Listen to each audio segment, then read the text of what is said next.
Hazrat Aisha Siddiqa Raziyallahu Ta'ala Anha narrates that on one occasion the Prophet Muhammad Sallallahu Alaihi Wasallam mentioned the difficulties that would arise at the time of the emergence of the Antichrist, the Dajjal. People then inquired about the best wealth during that time. The Prophet Muhammad sallallahu alaihi wasallam replied, "A strong slave who can bring water to his master."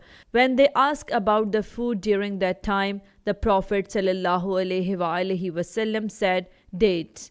People then asked about the situation of the Muslims during that time. The Prophet sallallahu alaihi wasallam replied, "Recitation of tasbih, glorifying Allah; takbir, saying Allahu Akbar; Tamheed, saying Alhamdulillah; and Tahleel, saying La ilaha illallah."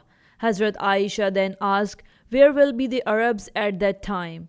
The Prophet ﷺ replied, "At that time the Arabs will be very few in number."